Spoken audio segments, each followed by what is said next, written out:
Good evening, or good evening, good afternoon, I should say.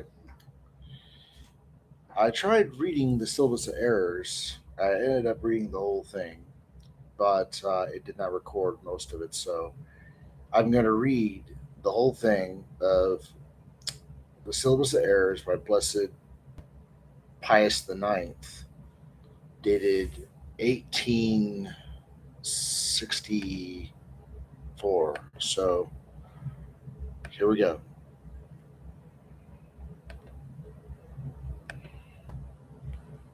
Sure. All right, there we go. All right. The Syllabus of Errors.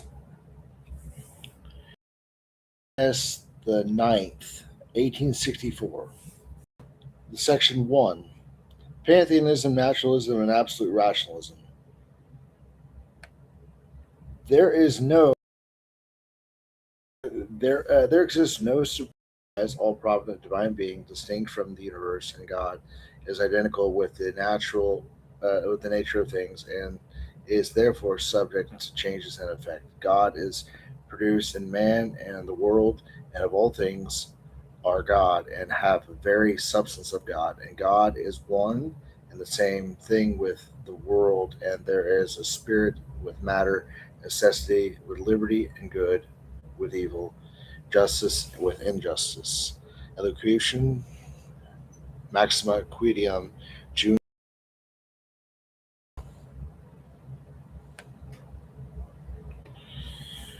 All action of God on man and world.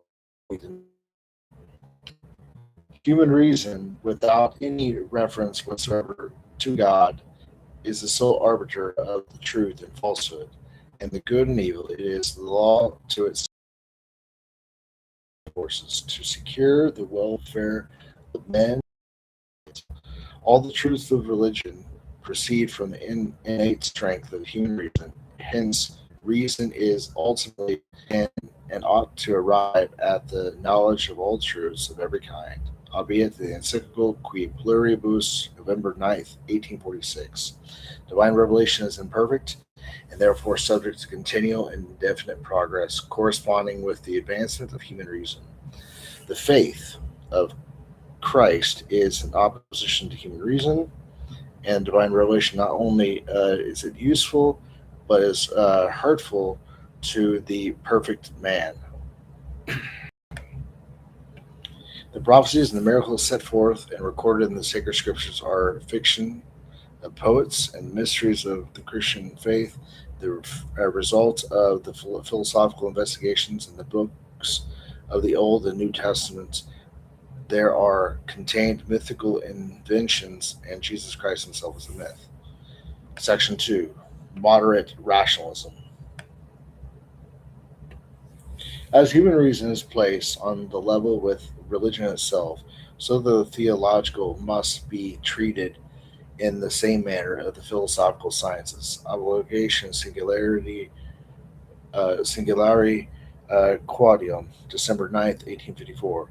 All dogmas of the Christian religion are indiscriminately the object of the natural science or philosophy and the human reason. Enlightened solely in the historical way is able, or by own natural strength and principles, to obtain to the truth science, or even the most abstruse dogmas, provided only the such dogmas be opposed to reason itself as its object. The letters of the Archbishop of Munich, Crucifamas Inter, December 11th, 1862, and Turibus the Inventor in December 21st, 1863.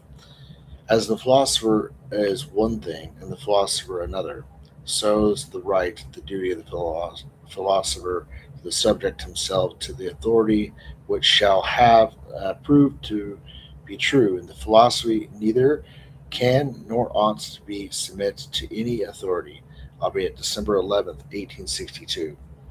The Church not only ought to never pass judgment on philosophy, but ought to tolerate the errors of philosophy, leaving it to correct itself, albeit December 21st, 1863.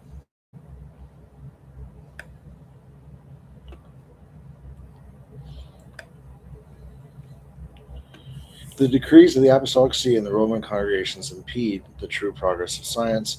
The method of the principles by which the old scholastic doctors cultivated theology are no longer suitable to the demands of our times and to the progress of the sciences. Philosophy is to be treated without taking any account of the supernatural revelation. Section 3 Indifferentism, Latitudinarianism. Every man is free to embrace and profess that religion which, guided by light of reason, he shall consider true. Allocation, Maxima Quidium, June 9th, 1862. Damnatio, Multiplicis Inter, June 10th, 1851. Man may, in observation of any religion whatsoever, find the way of eternal salvation and arrive at eternal salvation. Encyclical Qui Pluribus, November 9th, 1846. Good hope, at least, is the entertained of the eternal salvation of those who are not at all in the true Church of Christ. Encyclical Quanto Conficamur,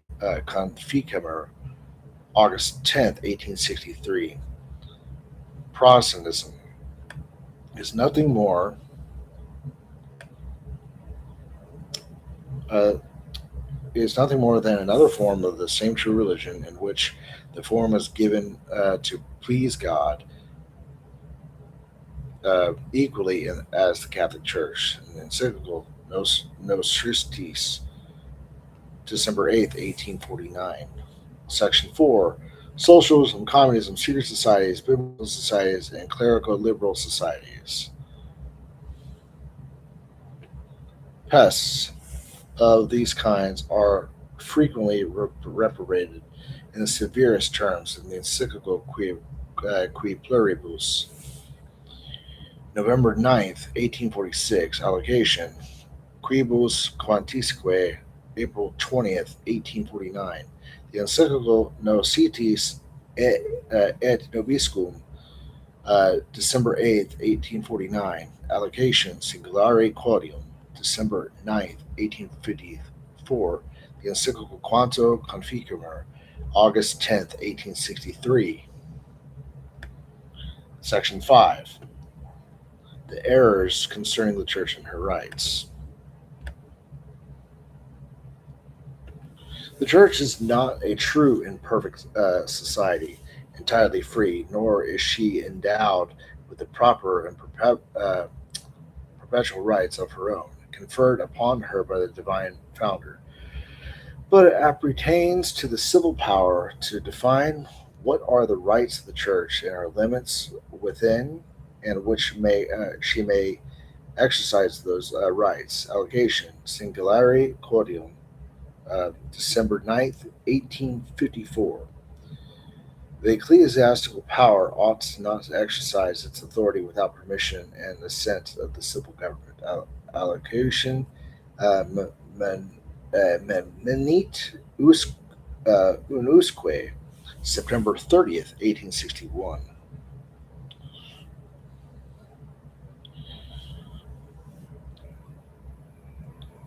The Church has not the power of defining a dogmatically that the religion of the Catholic Church is the only true religion.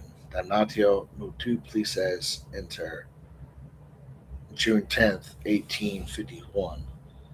The obligation by which the Catholic teachers and authors are strictly bound to be confined by those only which are proposed as to universal belief as dogmas of the faith by the infallible judgment of the Church. The letter to the Archbishop of Munich, Tubes Liebenter, December 21st, 1863. The Roman Pontiff and ecumenical councils have wandered outside the limits of their powers and have usurped the rights of princes, and have even erred in defining matters of faith and morals. Damnatio Multiplices Inter, June 10th, 1851.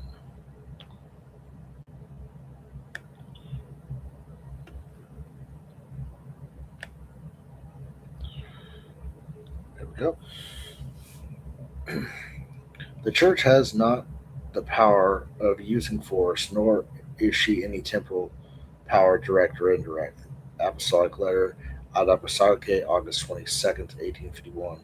Besides the power inherent to the episcopate, other temporal power has been attributed to it by the civil authority granted rather explicitly or tacitly, which on that account is revocable by the civil authority whenever it thinks it fit. The Church has no innate or legitimate right at acquiring or possessing property allocution, nunquam fore, December 15th, 1856, the Encyclical Incredibili, September 7th, 1863. The sacred ministers of the Church and the Roman Pontiff are to be absolutely excluded from every charge and dominion over temporal affairs. Allocution, Maxima Quidium, June 9th, 1862. It is not lawful for bishops to publish any, even letters apostolic, without the permission of the government. Yeah. Allocution, Nunquam Flore, December 15th, 1856.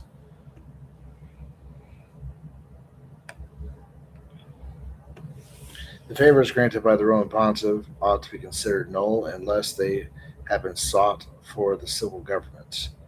The immunity of the Church or and of the ecclesiastical persons derived its origin from civil law, Donatio, June 10th, 1851.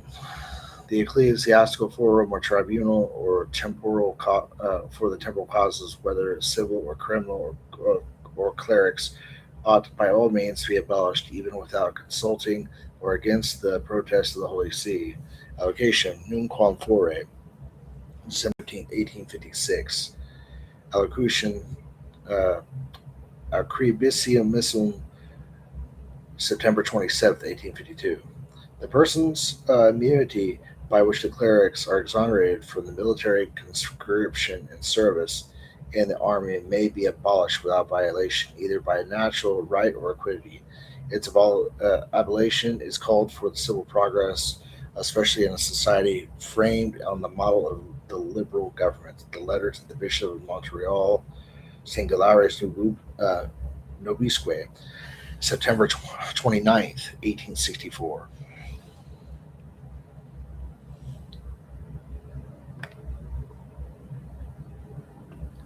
It does not appertain exclusively to the power of ecclesiastical jurisdiction by right, power, or innate to the direct teaching of the theological questions. The letter of the Archbishop of Munich, Tubas Liebenter, December 21st, 1863.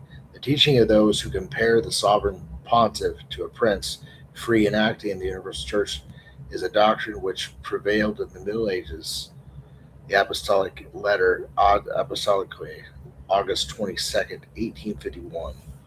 There is nothing to prevent the decree of the General Council or the Act of Peoples from transferring the supreme pontificate from the bishop in the city of Rome to another bishop or another city.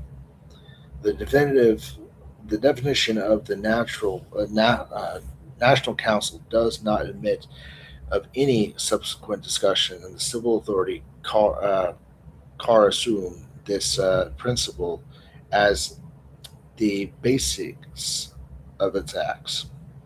The natural the national churches, withdrawn from the authority of the Roman pontiff and altogether separate, can be established.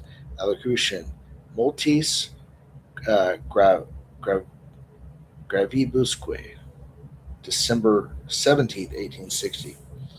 The Roman pontiffs have, by their too arbitrary conduct, contributed to the division of the Church and the Eastern and Western Apostolic Letter Ad Apostolicae, August 22nd, 1851. Section 7. The errors of the civil society consider both itself and its relations to the Church.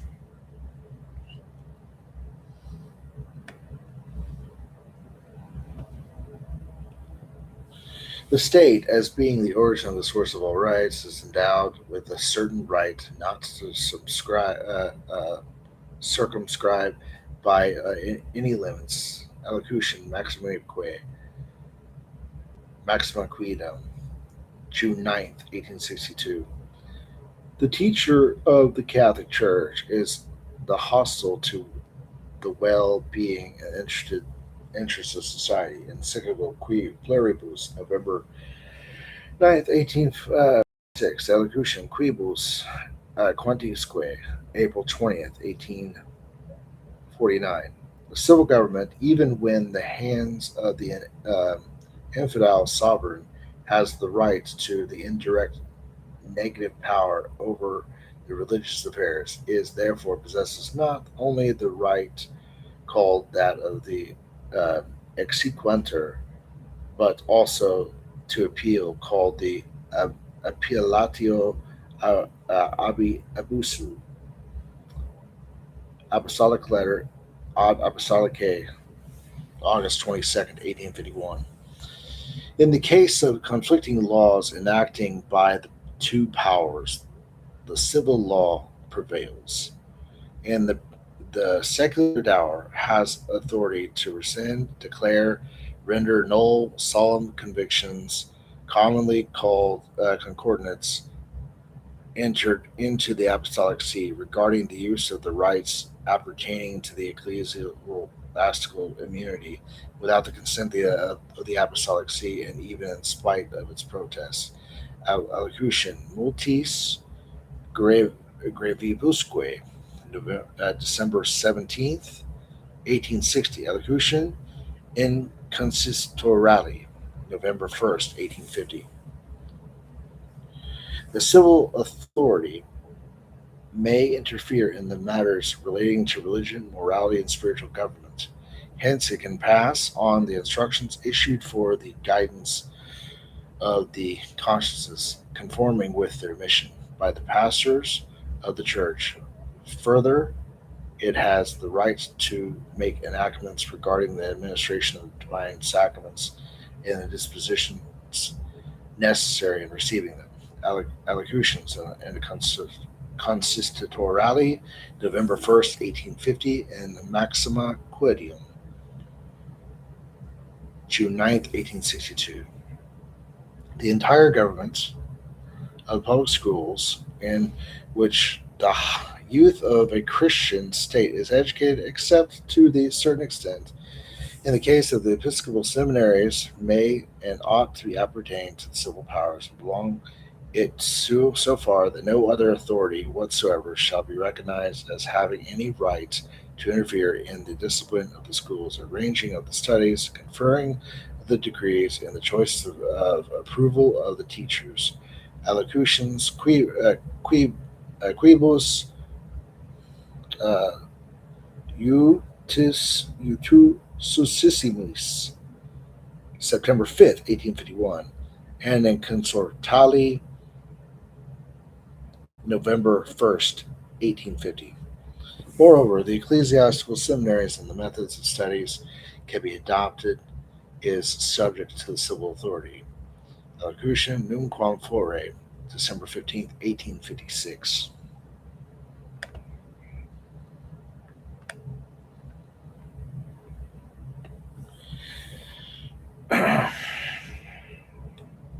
The best theory of civil society requires the popular schools open to children in every class of people, and generally all public institutions intended for the instructions and the letters and the philosophical sciences and carrying on the education of the youth should be freed from the ecclesiastical authority, control, and interference, and should be fully subject to the civil and political power at the pleasure of the rulers and according to the standard of the prevalent opinions of the age.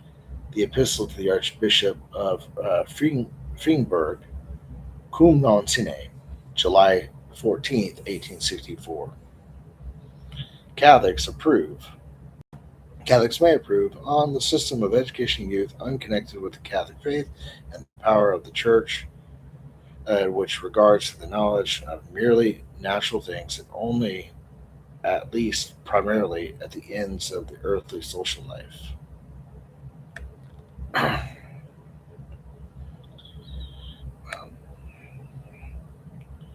So,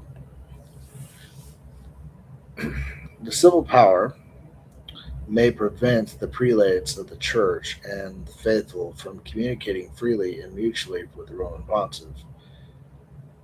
Maxima Quidium, December June 9th, 1862. The lay authority possesses of itself the rights of presenting bishops and may require of them to undertake the administration of the diocese before they receive canonical institution. And the apostolic from the Holy See. The Nunquam Fore, December 15th, 1856.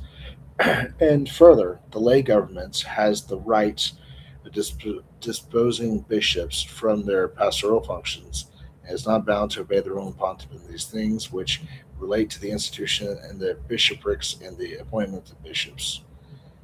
Allocution uh, Acri Bisimum, September 29th, 1852. Damnatio multiplices inter, June 10th, 1851. The government can, by its own rights, alter the age prescribed by the Church for the religious profession of women and men, and may require of all religious orders to admit no person to take solemn vows without permission. Allocution Numquam Fore, December 15th, 1856. Let's see.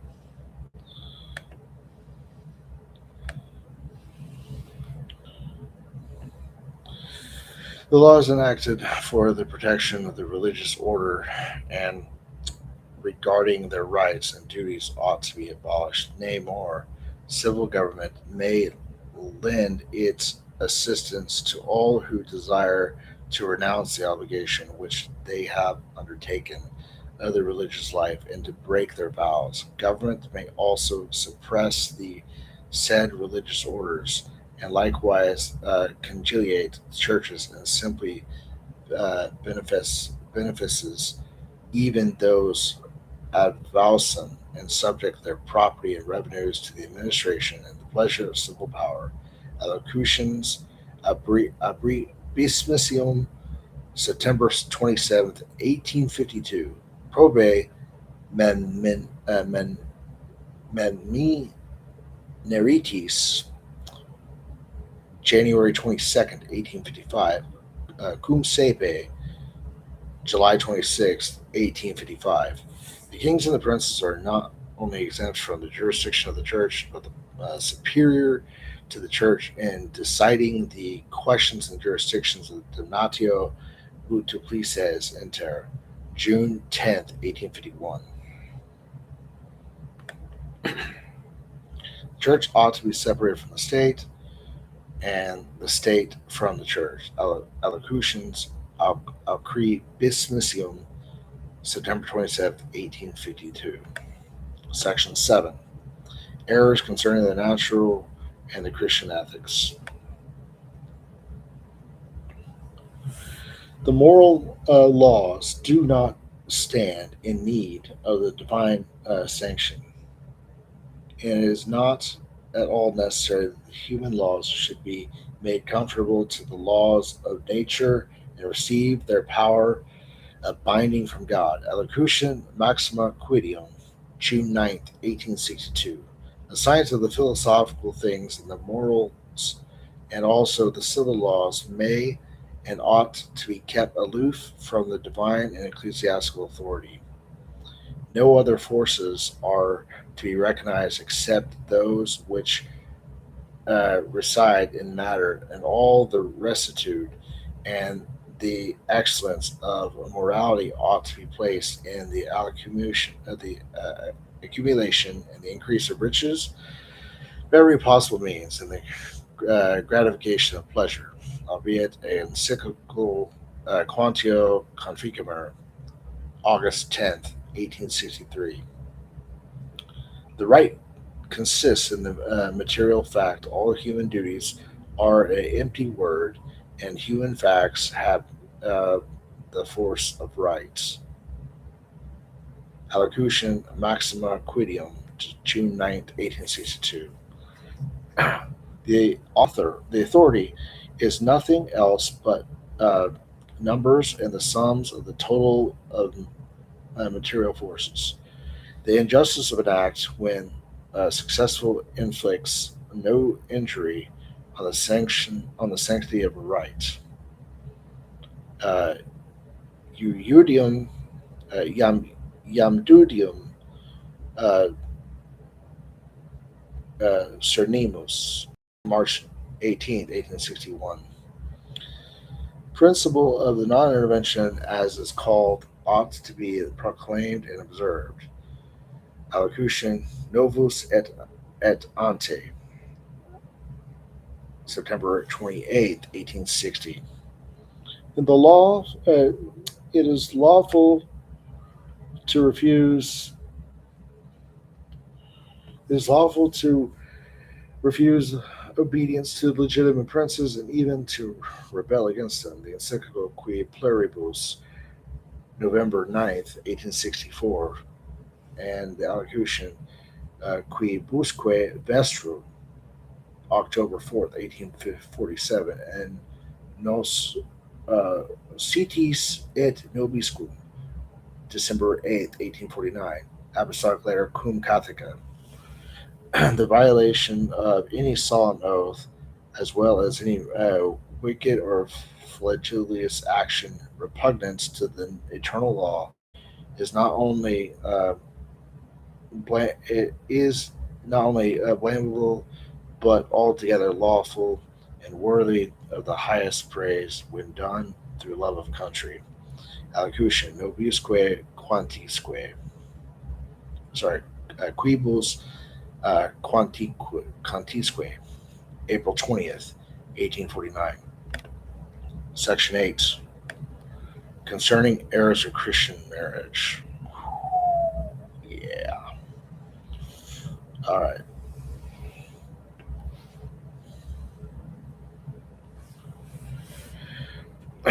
The doctrine that Christ has raised marriage to the dignity of a sacrament cannot be tolerated. The Apostolic Letter, August 22nd, 1851. The sacrament of marriage is only something accessory to the conduct and separate from it. The sacrament itself consists in the nuptial benediction alone. And by the natural law, the marriage tie is not indissoluble. In many cases, divorce, properly so called, may be decreed by civil authority.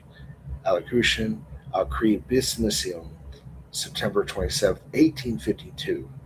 The Church has not the power, by establishing the uh, deterriment impediments of marriage, but such a power belongs to the civil authority by which existing impediments are to be removed. Donatio Multiplices Inter, June 10th, 1851.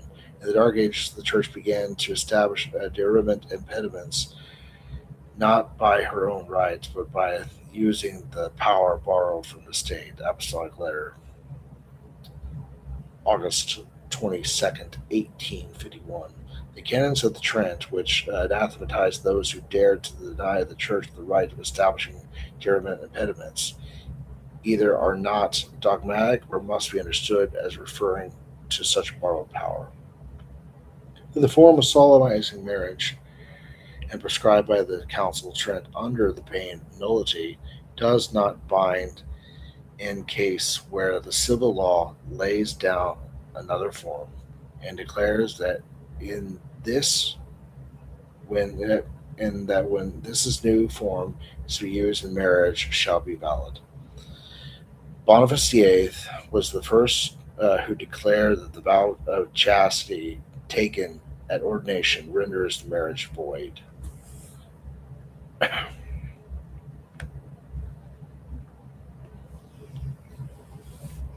In force of merely the civil contract, may exist church. There may exist between Christians a real marriage, and it is false to say that either that marriage contract between Christians is always a sacrament, or there is in no contract if the sacrament is excluded. The letter of the King of Sardinia, September 9th, 1852, Allocutions, Alcribissimum, September 27th, 1852. Multis gravibi, gravis, gravibusque, September December 17th, 1860. Matrimonial causes and espousals belong by their nature to civil tribunes. The Encyclical Qui Pluribus, November 9th, 1846, Donatio Multiplices Inter, June 10th, 1851. Ad Apostolicae, August 22nd, 1851. Elocution al Cribismisium, September 27th, 1852. Section 9. Errors regarding the civil power of the Supreme Pontiff. Yeah. The Church, or the children of the Christian and the Catholic Church, are divided amongst themselves about the compatibility of the temporal power with the spiritual power. Ad Apostolicae, August 22nd, 1851.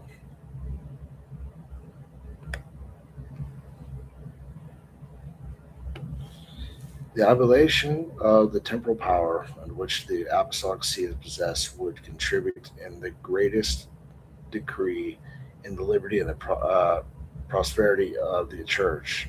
Elocutions Quibus Quantisque, April 20th, 1849.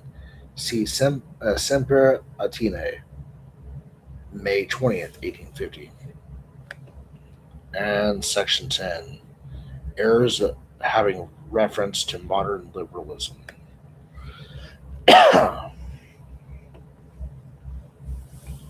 In the present day, it is no longer expedient that the Catholic religion should be held as the only religion of the state, to the exclusion of other forms of the worship. Allocution Nemo Vestrum, July 26, 1855.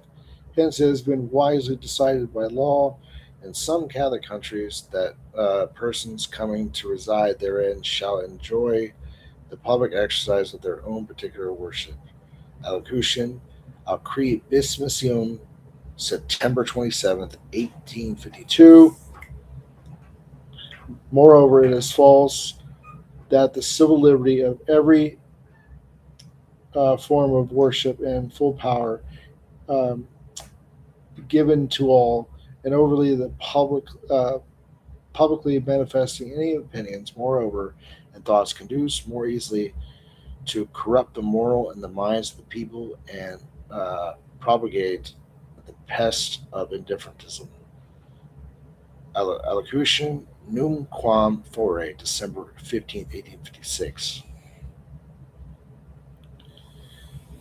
And 80.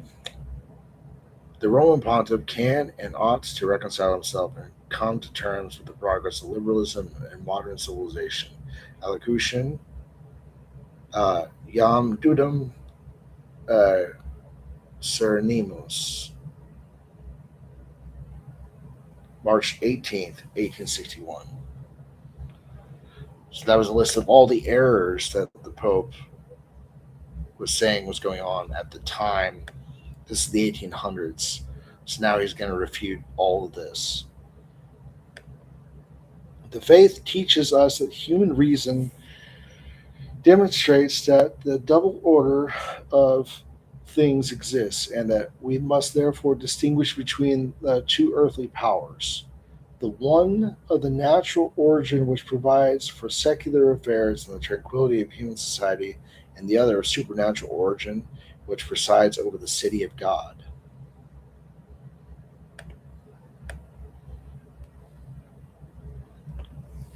And that is to say, the Church of Christ, which has been divinely instituted for the sake of souls and the eternal salvation. The duties of this twofold power are most wisely ordered in such a way that God is given what is given. Matthew 22:21. And because of God to Caesar and what Caesar's, who is great, because he is smaller than heaven. Certainly, the church has never disobeyed the divine command. The Church has always and everywhere instructs the faithful to show the respect which they should invariably have for the supreme authority and its secular rights. Venerable brethren,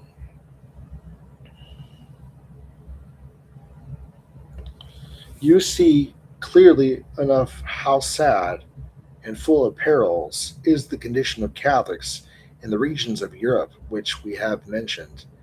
Nor are things any better or circumstances calmer in America, where some regions are so hostile to Catholics that their governments seem to deny their actions the Catholic faith, and they claim to profess, in fact, there for the last few years, a ferocious war on the Church. Its institutions and the rights of the Apostolic See has been raging.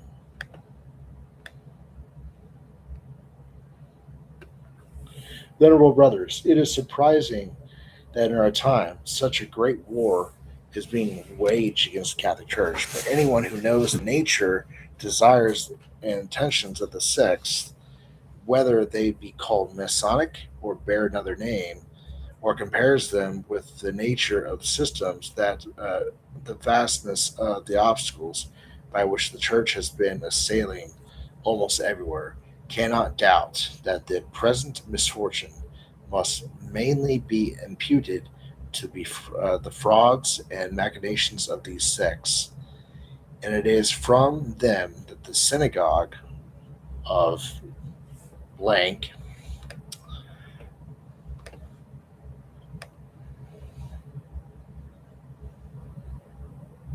which gathers its troops against the Church of Christ, takes its strength. In the past, our predecessors, vigilant even from the beginning in Israel, had already denounced them to the kings of the nations and condemned them time and time again. And even we have not failed in this duty. If those who would have been able to avert such a deadly scourge had only the more faith in the supreme pastors of the Church, but this scourge, winding through the Cineas caverns, deceiving many with astute frauds, finally has arrived at the point where it comes forth impetuously from its hiding place and triumphs as a powerful master. Since the throng of the propagandists has grown immensely, these wicked groups think that they have already become the masters of the world, and they have almost reached the pre-established goal.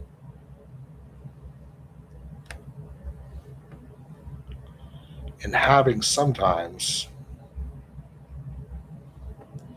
obtained what they desired, and that is power, in several countries they have boldly turned the help of powers and authorities which they have secured to trying to submit the Church of God to the most cruel servitude, to undermine the foundations of which it rests, and to contaminate its splendid qualities, and moreover, to strike it with frequent blows, it shake it to overthrow it, and if possible, make it disappear completely from the earth. The things thus being thus, venerable brethren, uh, venerable brothers, make effort, make every effort to defend the faithful which are entrusted to you against the insidious contagion of these sects, and to save from perdition those who unfortunately have inscribed themselves in such sects. Make it known and attack those who, whether suffering from or planning or deception, and not afraid to affirm that the shady congregations aim only at the profits of the society, at progress and the mutual benefit. Explain to them often and impress deeply upon their souls the papal constitutions of this subject, and teach them that the Masonic associations are anathematized by them not only in Europe, but also in America, wherever they may be, or wherever they may be in the whole world. I'm going to repeat that part again, or wherever they may be in the whole world. To the archbishops and the bishops of Prussia concerning the situation of the Catholic Church faced with the persecution of the government. But although they, the bishops, resisting the persecution, should be praised rather than pitied, the scorn of the episcopal dignity and the violation of the liberty and the rights of the Church, the ill treatment which does not only oppress those dioceses but also the others of the kingdom of Prussia, demand that we, owing to the apostolic office which God has entrusted us in spite our insufficient merits, protect against laws that have produced such great evils, and make one fear even greater ones. And as far as we are able to do so with the sacred authority of divine law, we vindicate for the Church the freedom which has been trodden underfoot with sacrilegious violence. That's why, by the letter, we intend to do our duty by announcing openly to all those whom matter concerns and to the whole Catholic world that these laws are null and void because they are absolutely contrary to the divine constitution of the Church. And in fact, with respect to the matters which concern the holy ministry, our Lord did not put the mighty of this century in charge, but St. Peter, whom he entrusted not only with the feeding his sheep, but also the goats. Therefore, no power in the world, however great it may be, can deprive of the pastoral office those whom the Holy Ghost has made bishops in order to feed the church of God. End quotes. All right. That is the Apostolic Encyclical by Blessed Pope Pius the Ninth, dated 1864. 1864. 1864. Now, mind you, ask yourself, he was talking about what was going on in Europe at the time. You had, the ending of the the Napoleon Wars.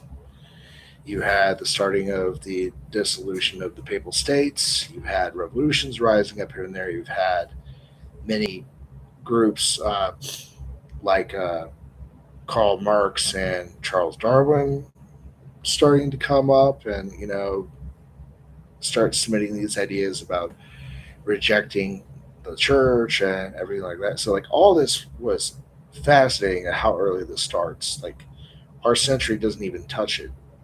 I was born in the 1900s, and this stuff was still going on well over 100 years before I was even born. So I'm, I'm pretty sure that I have no physical memory. I have no relatives with physical memory that have any kind of idea of what the atmosphere was like without these ideas. Because by the time they were born, these ideas were already submitting into the culture, into the society. The Pope was speaking about various issues of civil disobedience, refusing power of the church, taking away, the parents' permission to teach the children, taking away the right to marry. What else? I mean, like this encyclical spoke a lot on many issues that it's just it is deep, and America was going through its civil war at this time. So it was talking about Pantheism is even. I mean, like that's the start of it. I mean, just like you know, the nature of God, and you know, challenging who had the ability to make the decrees the authority of God and things like that. Rationalism, which is the opposite part of sola fide. This was after the Enlightenment. This is where people became again. This is where people came against sola fide. Sola fide came from the Protestant revolts. Sola ratio came from the Enlightenment, and the Pope is speaking about this because he's in his time he was fresh off that conflict, which from the 1600s to the 1700s to the 1800s era and even the 1900s era. Really, you have this period of solar reason, only science. So you have scientism coming up. You have challenging the uh, civil status at the time. Uh, it's just a lot of things here were absolutely prevalent in the 1800s, in the 1860s. This document was written when Abraham Lincoln in the United States of America was still president. The Pope knew the conflict that was going on over here. Why? Because he sent diplomats and he sent papal legates and all that to America, and they got wind of what was going on between the states. You know, this is America's Civil War time. This is how far back the craziness goes. Anyone who says World War One, World War Two, 1950s, 1960s, 1970s, or even the 1920s, you're off base. You're off base by 40 to 60 years, maybe even 100. Uh, there might be some documents that go back to the 1820s. I'm gonna look into that just because it's fascinating how deep the rot goes. The Pope is the vicar of Christ on earth. He has the keys given by Christ. If you believe Daniel's vision and the giant rock slamming into the statue of Nebuchadnezzar, which is representative of all the empires of the world, all worldly authority, this huge mountain of God, this kingdom of God, is above all civilizations. Period. It doesn't matter who's in charge. It doesn't matter who your leader is. The Pope is above them. Period. People don't like to hear that. Americans don't particularly like to hear that, but it's the truth. He also spoke against a particular group of people that is mentioned in the Apocalypse, chapter 3. So if you know what I'm talking about, look it up. Um, but it is quite fascinating that this goes as far back as it does. It, a list of 80 errors that the world was going up against at the time and that the Pope had to speak out against. How many of these errors have just festered and have grown and had metastasized in the 20th century and especially the 21st century? You know, this document is uh, almost 200 years old. It's about 160 years old now. So this document is, yeah, it is ahead of its time for sure. When you have people like Karl Marx, and you have, the Rockefeller family, you have Charles Darwin, you have, you know, a lot of the errors of scientism coming up. in the 1800s. The 1800s is a fascinating period of ideas because it shows identity change. It shows a lot of people are willing to change, not necessarily for the better, um, at this time, and a lot of them won't agree to what those changes were, which is one thing that leads into the 1900s and starts breaking down the old world order, basically. You know, the old semblance of pre industrial revolution order. We start to see the Novus Ordo Secularum, the new world order after the World War One. So, but a lot of these ideas start in the 1800s. A lot of these problems, communism, rationalism, you know, this civil disobedience is rampant and starting to show its teeth in the 1800s, the 1840s, 1850s, and 60s. Definitely through the 1880s and 1890s when Pope Leo the 13th was Pope, and definitely as you get into 1900s when Pope Pius and the 10th and Pope Benedict came into power. So I'm gonna look into other encyclicals as time goes on. I'm gonna bounce around because a lot of these encyclicals are really good and powerful and informative. But I'm also waiting for Pope Leo the 14th encyclical, which is dated to come out a week from today. So I've actually been looking forward to that one. Um, I hope it has some comments about AI and things like that because it's one of the things he's been wanting to speak about out against. And um, yeah, so there's definitely some stuff I'm hoping that the encyclical has some good insight on. And I might do some post Vatican II Council encyclicals too from Pius or from maybe Paul the Sixth, maybe John Paul II. I've read a lot of Benedict's encyclicals, and